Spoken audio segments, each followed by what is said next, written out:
Alors, à nouveau, on se retrouve aujourd'hui pour l'investigation numéro 207.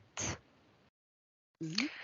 Donc, toujours pareil, on suit un protocole avec des questions imposées qui sont Mmh. communes à tous les binômes de pays différents. Et une deuxième partie dans laquelle les questions sont plus libres. Euh, voilà, où on peut parler ouvertement de tout, ce qu'on a pu voir dans la première partie. Hem, Tu ne connais pas le sujet, n'est-ce pas? Non, non, pas du tout. OK. Bah, écoute Claudia, si tu es prête, c'est parti, on y va. Allez, c'est parti. Alors tu te détends, les yeux fermés et je t'invite à prendre une profonde inspiration par le nez. Très profonde.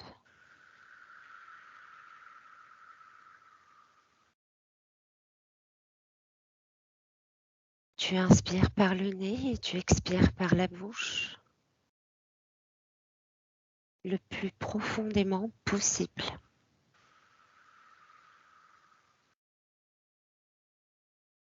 Et une fois encore.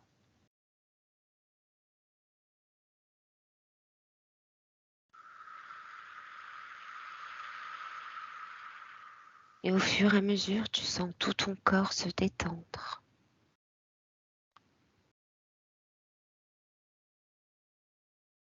Au fur et à mesure, de plus en plus centré en toi.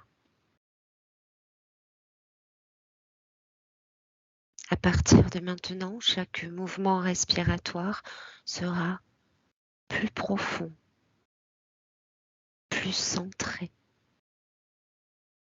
plus lent, apportant détente et relaxation à tout ton corps, de la tête aux pieds. Tout ton corps s'enfonce, devient plus lourd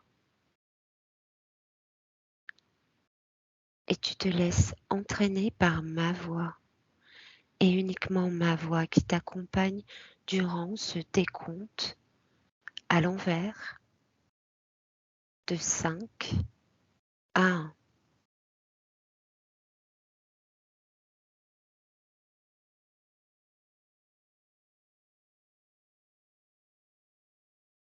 Chaque chiffre est un palier et à chaque palier, ton corps, tout ton corps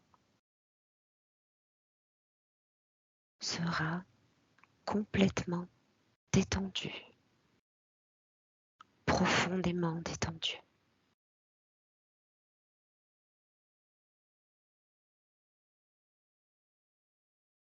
5,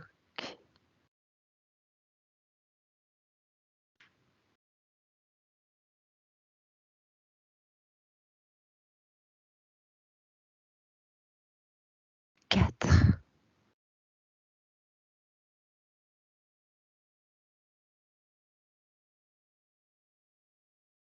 3,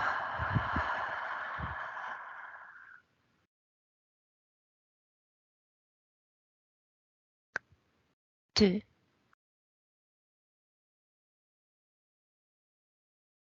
et 1.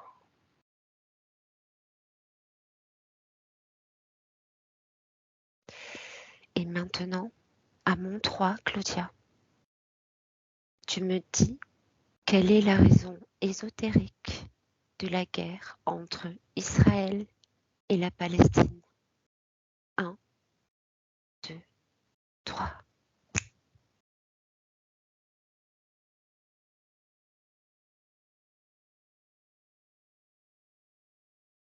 Comment est-ce que tu te sens, Claudia? Je me sens bien, je vois pas encore grand-chose. Mhm. Alors tu prends une profonde inspiration et tu te centres en toi et tu me dis quelle est la raison ésotérique de la guerre entre Israël et la Palestine?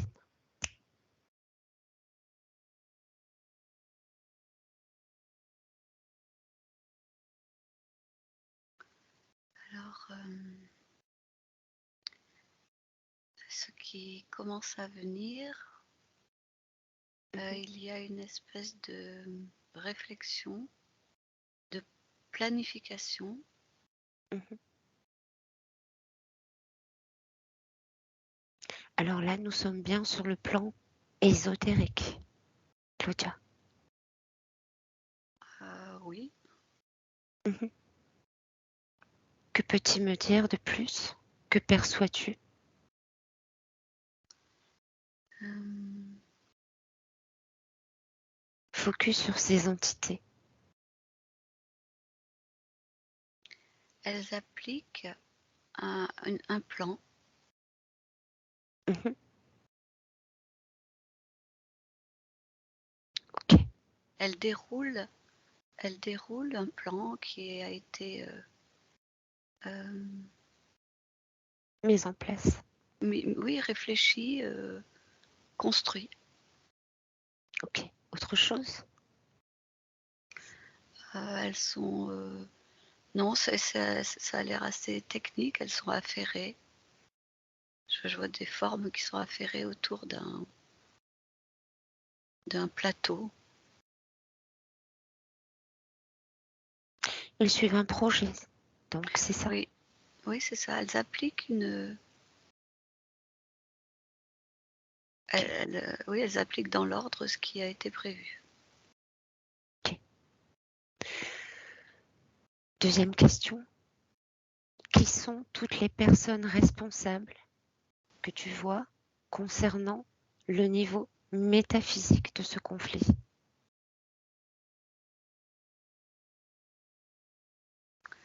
Les personnes responsables, tu peux répéter la question? Mmh. Selon toi, quelles sont les personnes responsables concernant ce conflit sur le plan métaphysique?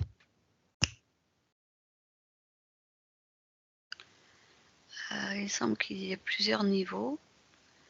Au premier niveau, les dirigeants Mmh. de ces pays.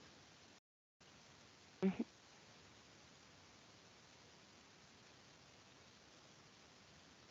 Ensuite, tu parlais de plusieurs niveaux. Oui, hem, ensuite, alors c'est plus un niveau politique, c'est un niveau plutôt stratégique où il y a d'autres, intervenants derrière. Mmh. Et là, ça se situe plus à une échelle internationale, avec différentes forces en présence. Je vois les États-Unis, Mmh.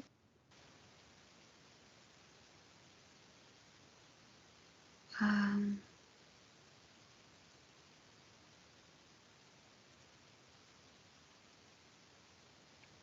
je vois surtout les États-Unis. En prenant la perspective, qui d'autre?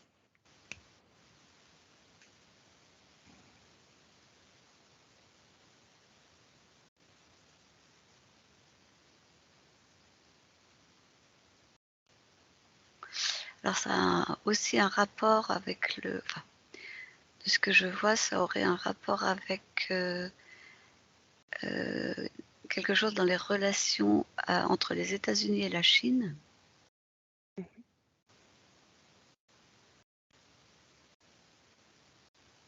OK. Même si la Chine n'est pas du tout impliquée directement, mais la position des États-Unis, enfin, dans la réaction, dans l'influence qu'ont joué les États-Unis, dans leur stratégie à eux, il y avait, l'intégration de l'élément Chine. Mmh. Autre chose? concernant les responsables de ce conflit entre l'Israël et la Palestine?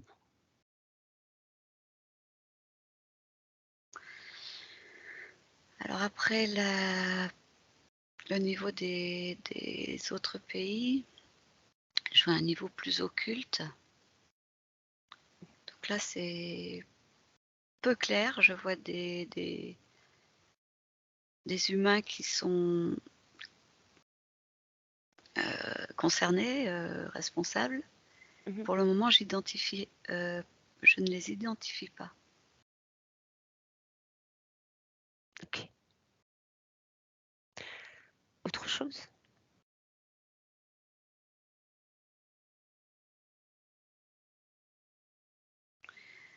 Non, mais tout ce qui, ressort, c'est que c'est vraiment, il y a oui, il y a un plan qui est déroulé. Il y a une intention, des des choses qui sont mises en place pour obtenir, un but précis. OK.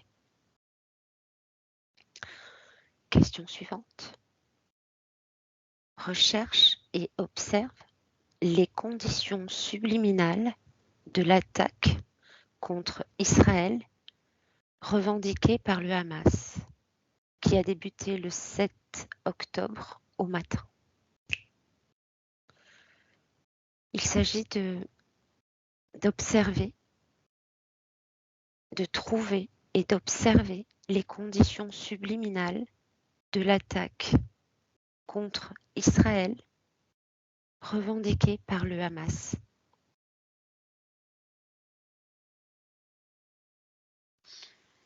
Les conditions. Alors moi, tout ce que je ressens, c'est, de la précipitation et de la colère. Il y a beaucoup de il y a de l'émotion de colère et d'impatience. Donc il y a eu Venant de qui? du Hamas, il y a eu une espèce c'est comme une espèce de réaction, en fait. Mmh. Intéressant, oui. Quoi d'autre? Ils avaient un sentiment d'injustice, d'avoir été trompés.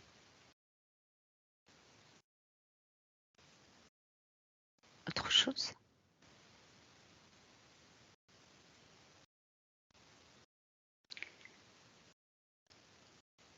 Oui, a priori, donc ce qui vient, c'est que ça a été fait en réponse et que ça n'était pas, forcément planifié Mmh. comment dire? De sang-froid, enfin voilà, c'était en réaction. Tu sous-entends qu'il y avait une action précédemment, puisque action-réaction, c'est ça? Oui, c'est ça, oui. Pas une Exact. action mmh,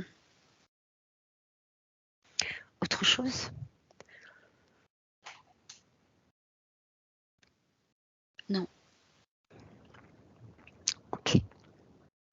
Au niveau global, d'un point de vue géopolitique, que perçois-tu concernant cette attaque? D'un point de vue géopolitique.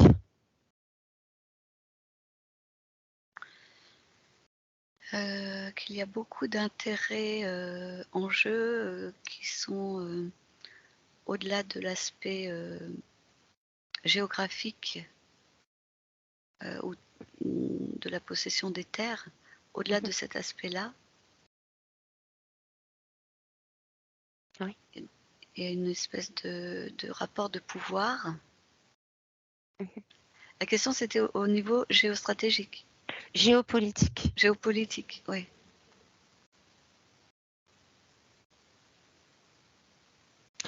Tu dirais clairement que, d'un point de vue géopolitique, ça serait une récupération des terres, c'est ça? Heu, Ça va au-delà de ça, en fait, la vision première, la 1re observation peut, faire penser, qu'il y a juste une volonté de s'approprier, une zone, le sol, enfin.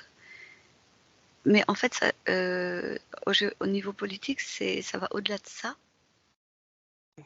Il y a vraiment derrière, enfin de ce que je vois là, une, grosse pression des États-Unis, vraiment une pression très forte, une action, une intervention, en arrière-plan des États-Unis. OK. Tu veux rajouter quelque chose? Là, où j'en suis, je vois pas, les raisons, mais je vois pas plus loin pour le moment, en tout cas. OK. Alors, question suivante.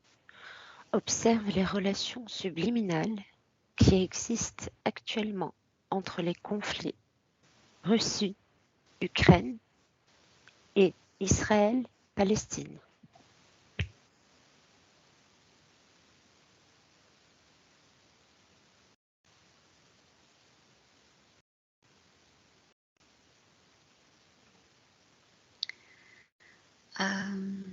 Les relations subliminales.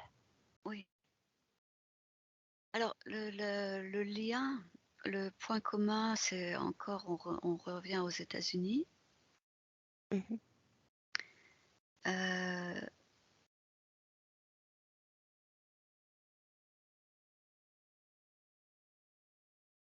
Il s'agit donc de la Russie et l'Ukraine mmh, et l'Israël-Palestine. oui. Bah, ce que je vois, c'est comme une espèce de pont, en fait, entre, le conflit en Ukraine, les États-Unis, le conflit en Israël, en Palestine. Je vois visuellement un lien qui passe par les États-Unis. Mmh. Peux-tu nous en dire plus sur ce lien?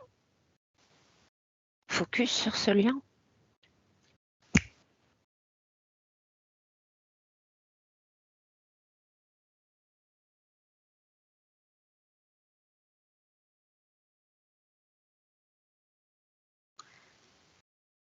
Hem, Moi, je vois des intérêts financiers, en tout cas en ce qui concerne, l'Ukraine. Mmh. Pour ce qui est d'Israël, c'est plus un intérêt, géostratégique. Hem, Comme si les États-Unis ne voulaient pas perdre, leur, mainmise sur cette zone. Mmh. Autre chose? Hem, c'est comme si, ils essayaient d'éviter que la zone leur échappe, en fait. Oui, bah, c'est ce que je viens de dire. Mmh.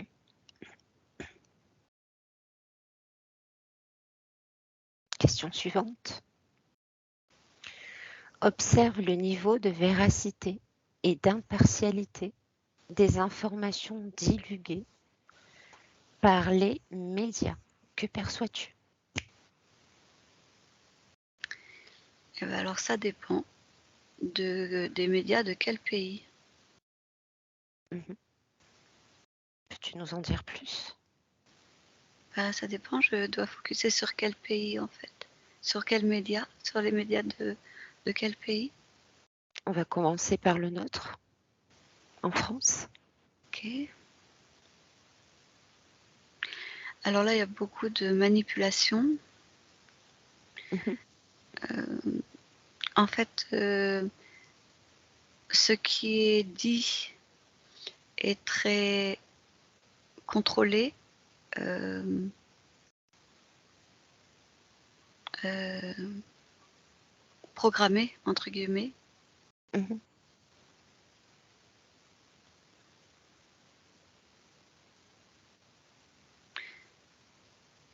Autre chose? Les ce qui est présenté reste superficiel, dans le sens où les vraies raisons ne sont pas évoquées, les vraies problématiques ne sont pas mises au jour. Mhm.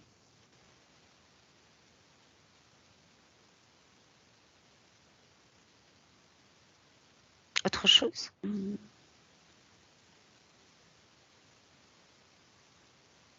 Il y a plusieurs niveaux. Le niveau où les informations qui sont données sont plutôt des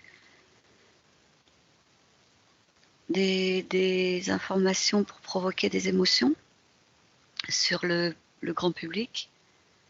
Et puis il y a un niveau Afin où, de? pardon, Afin de?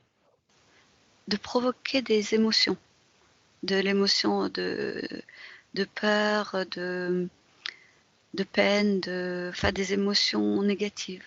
Quel est l'intérêt de provoquer des émotions négatives selon toi? C'est comme une espèce les émotions négatives, de ce que je vois a priori, quand elles sont maintenues sur du long terme en fait, c'est comme une espèce Déstabilisation. d'endormissement d'apathie. Le cerveau rentre en espèce pas de sommeil, mais oui, d'apathie.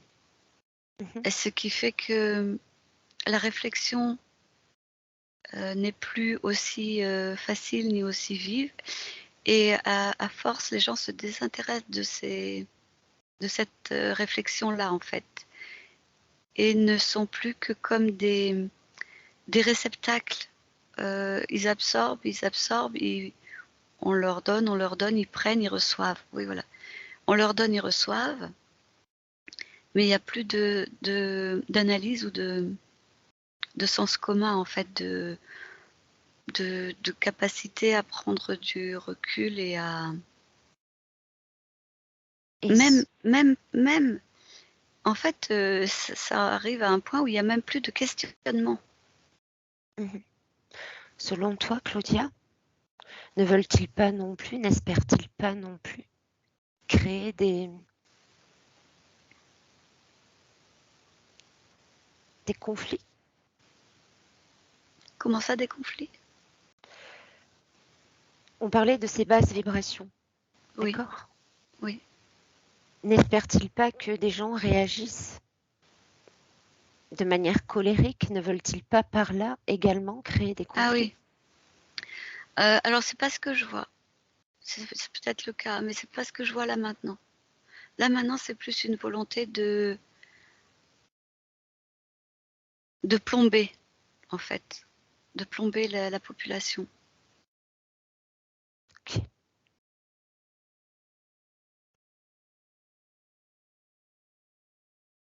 Alors tu prends une profonde inspiration, Claudia, très profonde, afin de retourner sur quelque chose que tu m'as dit tout à l'heure, que tu nous as communiqué. Il s'agit de focuser sur ce plan. Tu m'as dit tout à l'heure qu'il suivait un plan, comme un plan de route. Peux-tu m'en dire plus? Une grande table avec beaucoup d'écrans tout autour. Une grande salle avec des écrans sur les murs, une grande table au milieu, beaucoup de personnel, il y a des militaires, il y a des civils, Mhm, il y a beaucoup d'affairement. mhm.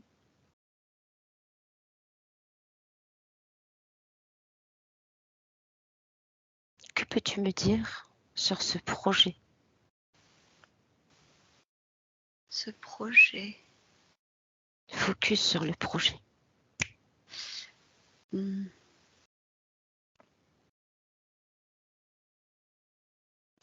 Donc, donc provoquer un conflit, faire exploser la zone Mmh. pour, que ce soit comme une espèce d'écran, de fumée pour que l'attention soit focalisée dessus. Mmh.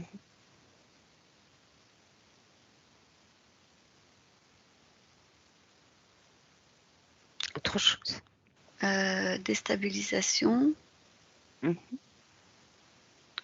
hem, Est-ce que ça te fait penser à cette fameuse première phase dont on a parlé la semaine dernière? la question c'est est-ce qu'il y aurait un lien entre la guerre qui vient d'être enfin, entre ce qui vient de se passer, Mmh. en Israël et le projet Bluebeam? C'est ça la question? Exact. La deuxième laquelle phase? Première phase, La première phase, il puisque faut tu me parles de alors je vais aller voir. déstabilisation. Donc est-ce que tu peux formuler la question s'il te Tu plaît? me parlais donc de déstabilisation et l'on sait que la première phase de ce fameux projet, c'est une période de profonde déstabilisation psychique. Alors comme tu me parlais de projet, de suivre un plan dès le début, je te demande de regarder si il y a un lien avec ce projet que l'on a vu la semaine dernière.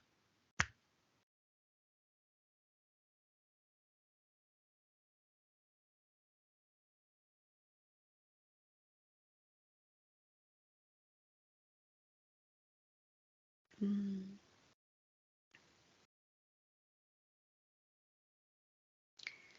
Alors ce que je vois là, c'est qu'effectivement, on a le niveau où il y a beaucoup, de mouvements, d'affairements, autour de cette table, pour, que dans la matière, le conflit soit actif et en retrait à un autre niveau, il y a une espèce de calme, d'observation, d'observation de tout ce phénomène, heu et effectivement, oui, de tous les phénomènes, heu, du même genre dans le monde, heu, Ils observent quoi? Tu parles d'observation. oui, alors,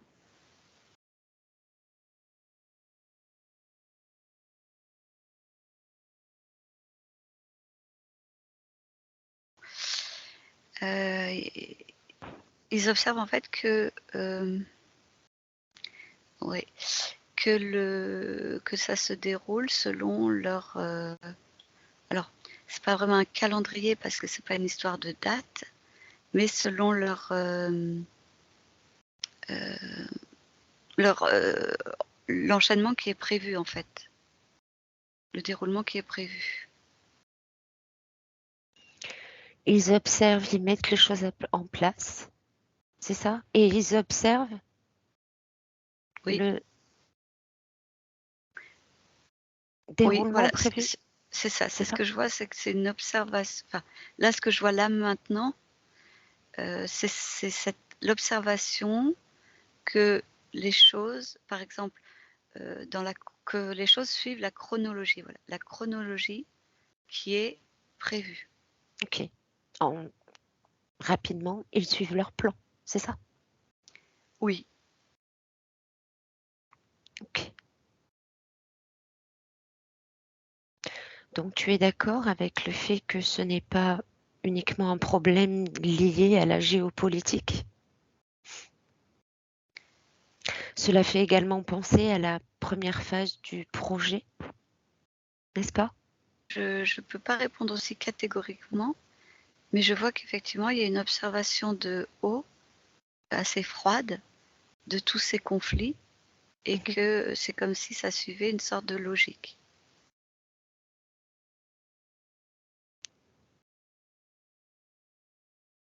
Cette logique Le voulant déroulement. nous conduire à une déstabilisation profonde de notre psyché, c'est ça? Oui. Oui, oui, oui, on peut le formuler comme ça, oui. Oui, oui, complètement.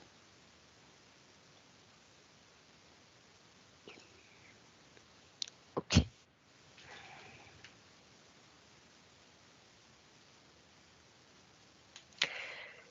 Alors juste avant de rentrer, Claudia, à moins que tu aies d'autres choses à rajouter. Non. Tu prends une profonde inspiration, tu changes de perspective.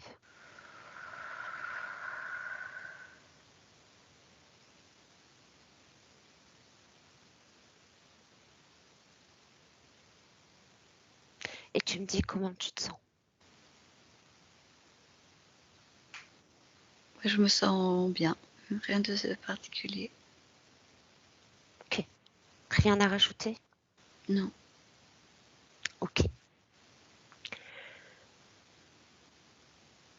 Alors il faudrait diffuser les informations de cette session d'enquête dans l'éther, Claudia. Peux-tu t'en charger?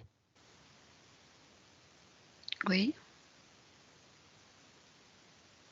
Quand c'est fini, tu me le dis.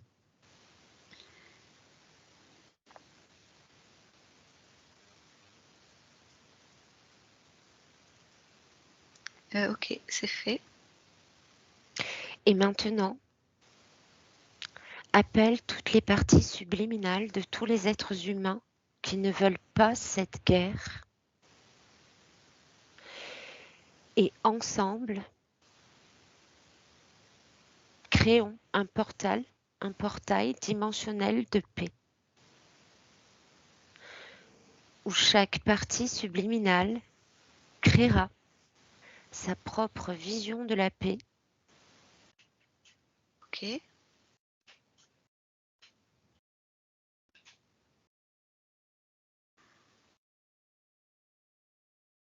C'est fait. Hein. Ok. Alors je vais compter de 1 à 3 et à mon 3, tu observeras à quelle fréquence vibre ce portail de la paix. 1, 2, 3.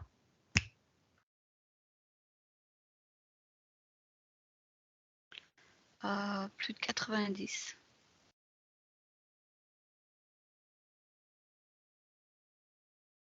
Quelle est la fréquence que tu perçois?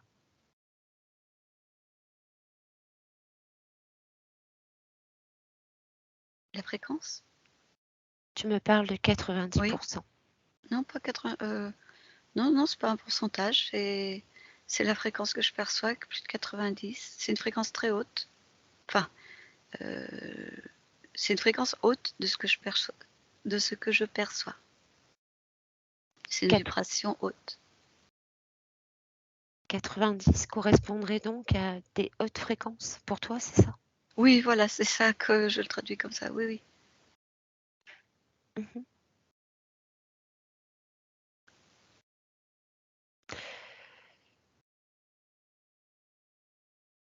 Est-ce un chiffre qui se stabilise en changeant de perspective? Ou le vois-tu se modifier?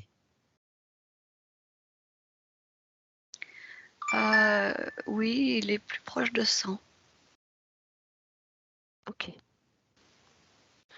Alors tu prends une profonde inspiration, Claudia, très profonde.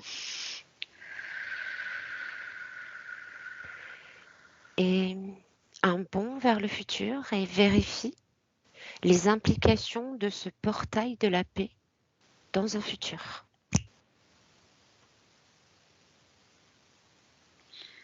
Les implications de ce portail de la paix. Bah alors, au niveau terrestre, matériel,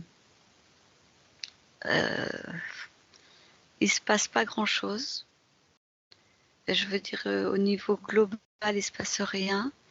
Et au niveau... alors après, ça dépend de combien dans le futur, mais au niveau des participants, enfin des personnes, c'est très variable. Certains gardent encore un reste de cette fréquence assez haute. Mmh. D'autres l'ont perdu tout de suite. Mmh. Vérifie les implications de ce futur, de ce portail concernant la guerre entre la Palestine et l'Israël.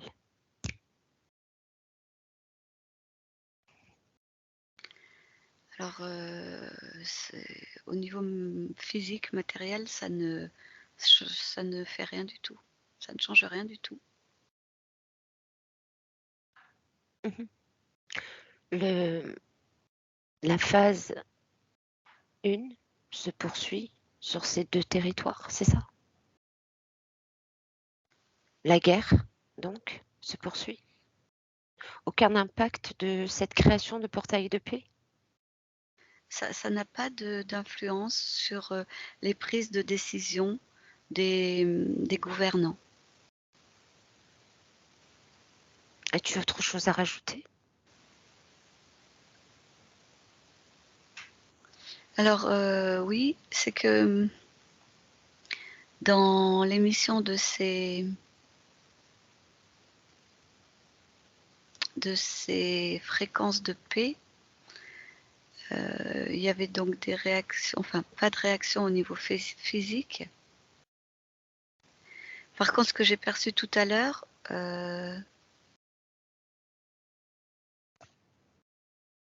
c'est que donc il y avait une énorme quantité d'énergie liée à ce portail de paix, mais que même s'il n'y avait pas de réaction ou de modification dans la matière, toute cette énergie-là, elle existe au niveau subliminal, au niveau vibratoire. Mmh. Et, et là, cette énergie-là, elle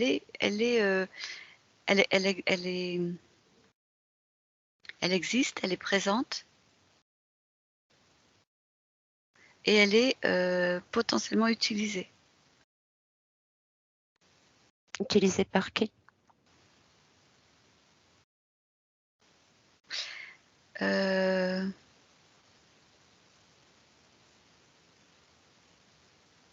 Elle est absorbée, elle Mmh. est, elle est récupérée en fait. Par qui? Alors, c'est pas,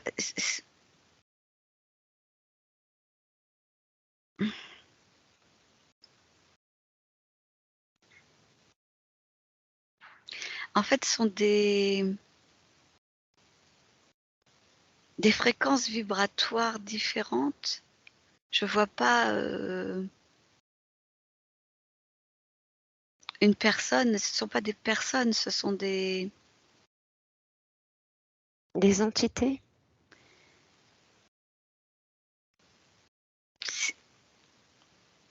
Je vois que cette énergie-là est aspirée, aspirée, aspirée et récupérée. Mmh. Je vois pas par quoi. Alors Barbara, tu prends une profonde inspiration et à mon 3, tu me diras qui récupère l'énergie créée par ce portail de la paix. À mon 3. 1, 2, 3. À qui sert cette énergie?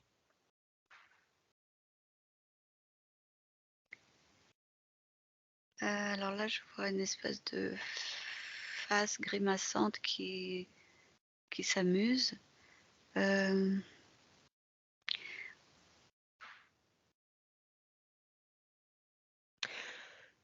peu importe Claudia, peu importe, tu m'as dit tout à l'heure que le projet se poursuivrait. Et tu me dis également que cette énergie sert et est récupérée, c'est ça? Oui, Donc, oui, oui, oui. Cette énergie, elle est récupérée en fait. Enfin, de ce que je vois. Donc, c'est en toute logique que je vais te demander à mon 3 de faire disparaître ce portail. 1, 2, 3. Et tu prends une profonde inspiration, Claudia, très profonde. Tu coupes de cette scène, tu coupes de ces énergies, tu t'en éloignes et tu retournes dans ton espace avec tes énergies. Et au fur et à mesure que tu récupères ces énergies, les tiennes, toute la lucidité revient en toi et tu vois de plus en plus clair. Ton rythme cardiaque est léger, régulier. Et tu te sens parfaitement bien. Et tu stabilises tes fréquences.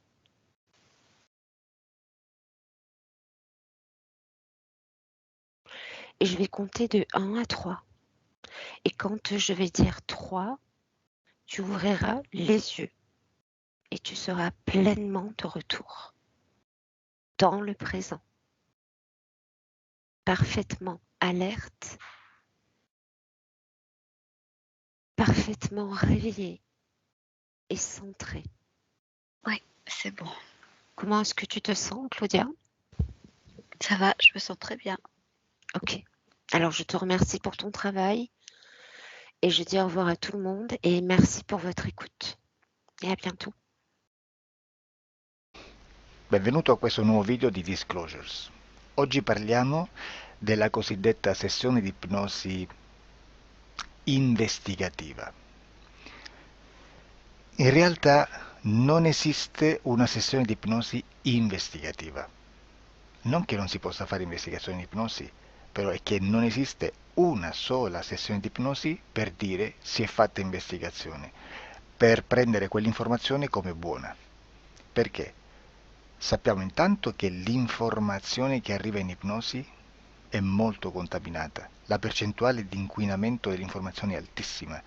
Pensate a questa informazione che viaggia per tantissime dimensioni, attraversa densità, passa per coscienze che volontariamente o involontariamente possono distorcerla e poi arriva infine alla persona che sta in ipnosi, che ha una coscienza, ha una mente, ha un'esperienza e interpreta questa informazione secondo la sua struttura mentale, secondo le sue credenze, che per quanto si possa essere più o meno liberi mentalmente, liberi pensatori, sempre c'è una parte subliminale che interpreta in base all'educazione ricevuta, alla cultura e perché no, anche tutte le esperienze di esistenze passate che ancora lasciano un segno in noi.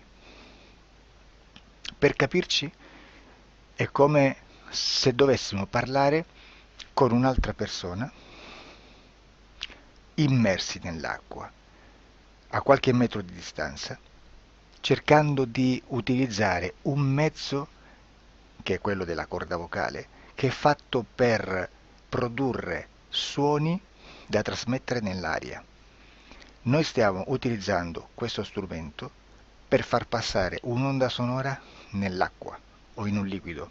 Chiaramente il suono viene completamente distorto, sempre ammesso che sia per il nostro corpo facile e non difficoltoso poterlo fare senza avere dei problemi come ingurgitare acqua o eccetera. Ma non solo. Supponiamo che per questo tipo di comunicazione utilizziamo anche due lingue diverse, per esempio un italiano e un russo o un giapponese.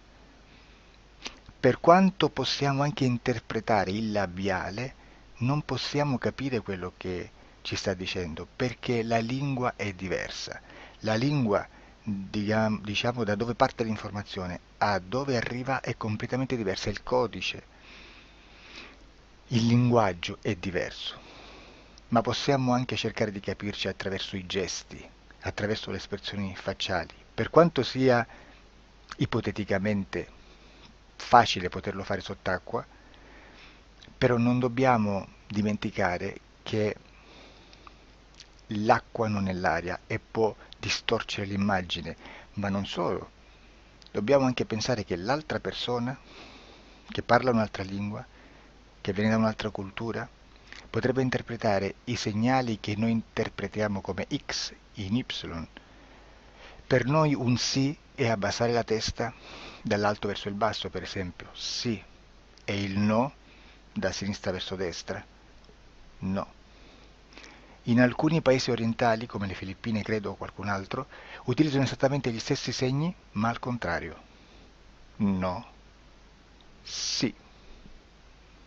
Immaginate due persone di queste due culture che stanno cercando di comunicare in maniera così difficoltosa e alla fine non gli rimane altro che interpretare il linguaggio corporale.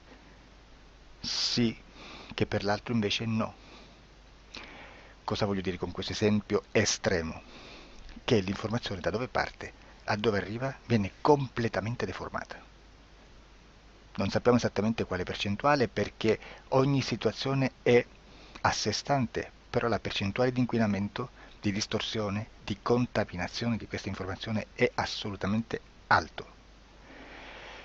Quindi fare una sessione investigativa, mettere una persona in ipnosi e chiedere di Tizio Caio Sempronio di una situazione o chiedere certi dati è assolutamente controproducente, è assolutamente inutile.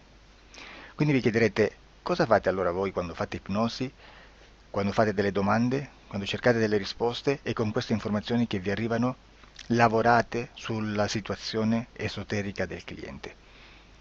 Beh, non facciamo altro che recuperare questa informazione solamente per arrivare al problema del cliente e poi lavorarci.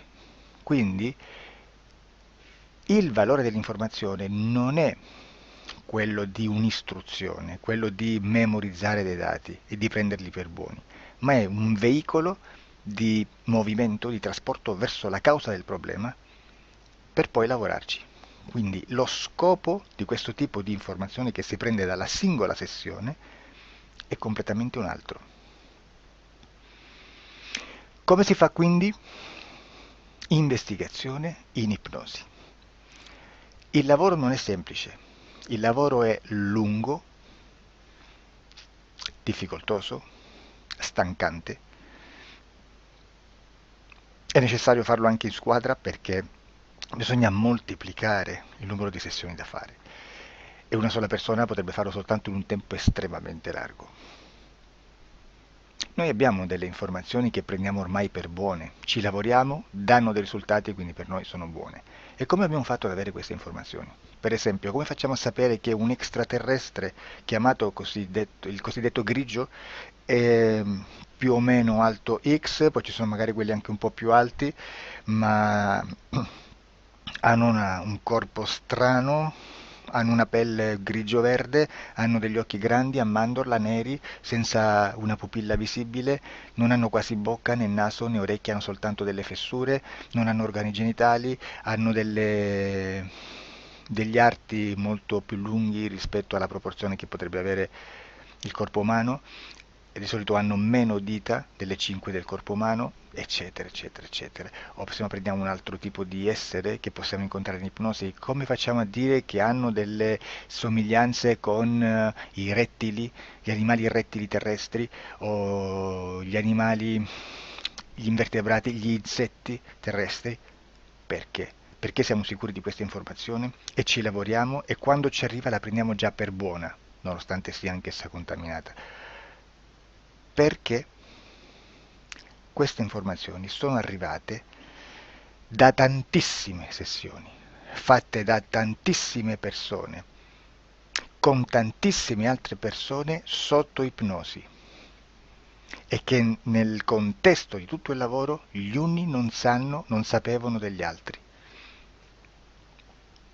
Questo dato può essere più o meno rilevante, sempre c'è contaminazione e quindi possiamo prendere per buono anche un gruppo di lavoro dove l'uno possa sapere dell'altro. ci potrebbe essere una contaminazione del contesto di quel gruppo di lavoro, ma si aggiunge semplicemente una piccola percentuale di questa contaminazione a già la grande che esiste. Non è così impossibile lavorarci. Da tutte queste sessioni, da questo grande numero di sessioni, migliaia, diciamo migliaia, noi prendiamo solamente quell'informazione che è uguale a tutte, che è in comune a tutte, o a quasi, perché magari qualcuna ci potrebbe essere niente in comune per una fortissima contaminazione, perché no?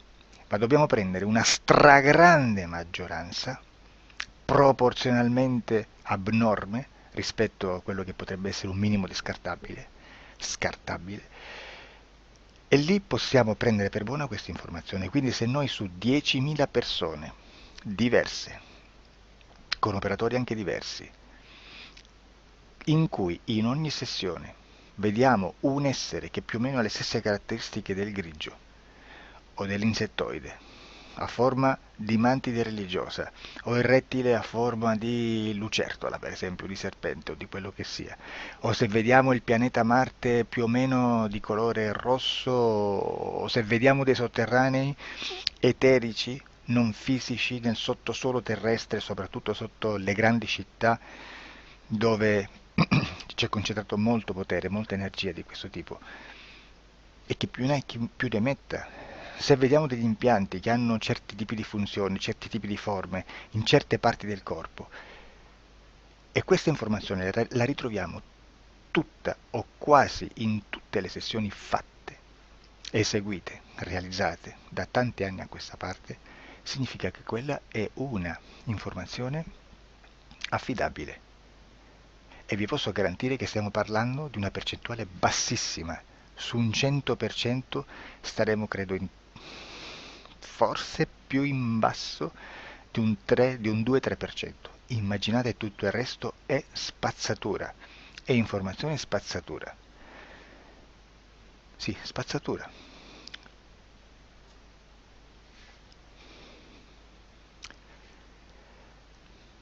C'è anche un'altra cosa da dire. Supponiamo che un operatore faccia un'ipnosi e voglia andare a vedere cosa fa Tizio, cosa fa Caio, cosa fa Sempronio. Arrivano delle informazioni e si dice che Tizio è biondo, Caio è zoppo e Sempronio è uno sportivo. Intanto già abbiamo detto che una sessione soltanto non serve, d'accordo? Ma poi c'è da dire che una coscienza, un essere, in ambiente subliminale, la sua parte subliminale potrebbe non dare autorizzazione a questa fuoriuscita di informazioni. Mi potreste dire, e allora tu quando chiedi agli esseri cosa fanno, cosa non fanno? Beh, intanto la prendo sempre con le pinze, perché abbiamo sempre detto che tutto è molto contaminato e mi serve solo per dirigermi da una parte. Ma c'è anche da dire che se un essere interferisce con l'altro, ha aperto un canale di comunicazione a cui non può ovviare, a meno che non lo recida, non lo annulli. Quindi quando io faccio la domanda a un essere, se lo faccio attraverso l'interferito, mi arriva l'informazione per un canale aperto che sottostà alla volontà dell'interferito. Sulla volontà dell'interferito parleremo in un prossimo video disclosures. Però, se io voglio fare un'investigazione sopra Tizio, Caio e Sempronio, che non hanno nessun collegamento, nessuna interazione e nessuna interferenza con il soggetto con cui io sto realizzando l'ipnosi, non è detto che mi arrivi questa informazione. Assolutamente. Potrebbe esserci completamente un muro. Come potrebbe esserci informazioni, perché quell'altra parte potrebbe autorizzare comunque. Ma non è detto. E comunque quando ci arrivano informazioni, in una situazione di non interferenza o non interazione, non possiamo sapere esattamente se sono informazioni che ha autorizzato la parte subliminale dell'altra persona o dell'altro essere, o qualche altro essere, qualche altra entità furba, approfitta della situazione, osserva quello che sta succedendo, si mette in mezzo, si fa passare per l'altro e dà informazioni ovviamente distorte, prima perché poi non è detto che debba conoscerle, e anche se fosse potrebbe manipolarle a sua volontà e a suo vantaggio. E quindi immaginate che situazione ridicola ci si viene a trovare, in quale situazione ridicola ci si viene a trovare in questi casi. Da qui si vede quando un operatore riesce a utilizzare l'informazione in ipnosi come per lavorare su un soggetto. Da qui l'osservatore attento delle sessioni di ipnosi riesce a capire se quell'ipnosi è un'ipnosi affidabile, un'ipnosi con un livello di informazione certa, con una alta percentuale di informazione certa. Non vi nascondo che in futuro potrei anche impostare un lavoro per decifrare che livello di certezza di informazione c'è in un'ipnosi, analizzandola e spiegando il perché, spiegando i meccanismi di analisi di un'informazione in ipnosi, che poi anche è molto istintivo. Supponiamo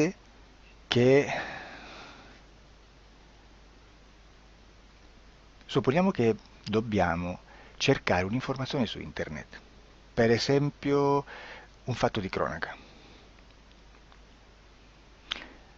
Voi preferite mettervi su un sito ufficiale?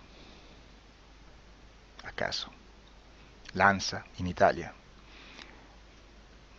ADN Kronos, qualche telegiornale che per quanto possano manipolare l'informazione ad alti livelli, comunque possiamo dare affidabile la fonte dell'informazione che viene trasmessa. Non possono trasmettere una bufala sicuramente.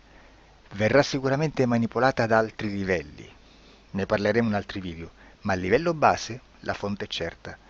Sicuramente non andrete a cercare questa informazione sul primo sito, il primo blog che vi passa davanti e magari c'ha 4 followers.